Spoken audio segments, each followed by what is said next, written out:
राष्ट्रोन्नति के पथ पर नित्य प्रेरणा। एक दिन, एक पृष्ठ, एक विचार। श्री गुरुजी समग्र 12 खंडों का संक्षिप्त रूप भारतीय विचार साधना पुणे द्वारा प्रकाशित किया गया है। मैं डॉक्टर श्रीमती स्वाति सदानंद गोडबोले इन विचारों के एक पृष्ठ को प्रतिदिन वाचन के माध्यम से आप तक पहुंचाने का प्रयास कर रही हूं। यह प्रकाशित विचार हमें प्रतिदिन प्रेरणा देते रहेंगे। आज दिनांक 5 सितंबर का विचार, सुयोग्य व्यक्तियों का संगठित सामर्थ्य हो। आज के संसार में जीवन की अपनी चतुर्विध उपलब्धि के साथ राष्ट्रीय वैभव के उच्चतम शिखर पर पहुंचने तथा उनको बनाए रखने के लिए हमें क्या करना चाहिए? हमें ज्ञान है कि ऐसी वैभवशाली अवस्था के विनाश का भय आंतरिक अव्यवस्था अथवा बाहर से होने वाले आक्रमणों से उत्पन्न होता है।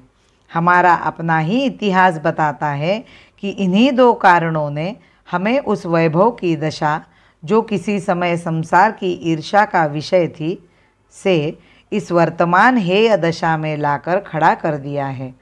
अतएव आज हमें अपने राष्ट्रीय जीवन का पुनर्निर्माण करना है ताकि इन दोनों ही प्रकार के संकटों का निराकरण कर सके। यह भी भली प्रकार से ज्ञात होता है कि विशेषतया इस युग में बाह्य आक्रमण, आंतरिक विक्षोभ एवं अस्तव्यस्तता से अपने को सुरक्षित रखने की शक्ति समाज के संगठन जीवन में ही है। संघे शक्ति कलौ युगे। अतः जब हम यह कहते हैं कि अपने राष्ट्र को वैभव के शिखर पर ले जाना चाहिए, तो उसका यह भी अर्थ होता है कि समाज जागरूक, संगठित एवं सामर्थ्यशाली बनना चाहिए। आखिर यह एक सत्य है कि राष्ट्र अपनी संगठन शक्ति के ठोस आधार पर ही खड़े हो सकते हैं। जीवन के अन्य विषय जैसे भोजन, वस्त्र, घर, औषधि तथा अन्य भौतिक प्रयोजन कितने ही आवश्यक क्यों न हो, गौण हैं। प्रथम एवं सबसे महत्वपूर्ण पूर्वापेक्षा है अजेय संगठित समाज जीवन की, जिसके अभाव में उच्चतम राष्ट्रीय संपन्नता भी अत्यल्पकाल में धूल में मिल जाती है। अब हम इस प्रकार की शक्ति के उद्गम की ओर दृष्टिपात करें। हम कहते हैं कि वह लोगों के संगठित जीवन में निवास करता है।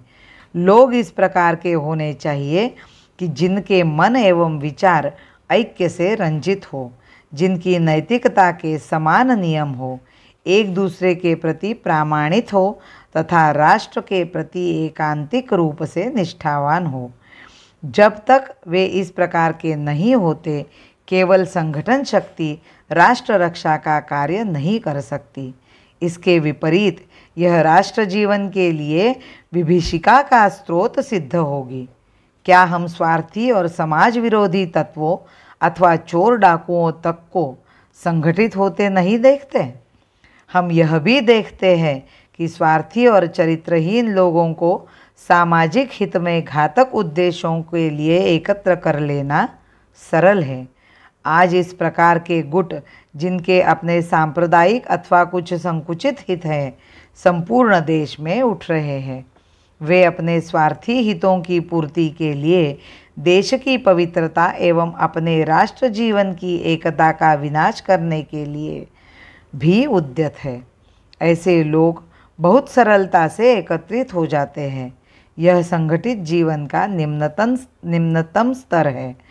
निम्न स्तर के जीवन में संगठन बहुत ही सादा और सरल होता है। मांस का एक टुकड़ा फेंकने पर कौवों का पूरा झुंड एकत्रित हो जाता है। यह झुंड की सहज प्रवृत्ति है। यह प्रवृत्ति उस समय सक्रिय हो जाती है जब राष्ट्र जीवन की विशाल कल्पना की पकड़ मन से हटकर मत, पंथ, जाति अथवा इसी प्रकार की अन्य संकुचित कल्पनाएं मन पर सर्वोपरि अधिकार कर लेती है। किंतु वह सरल है, इसीलिए इस मार्ग को ग्रहण नहीं करना चाहिए।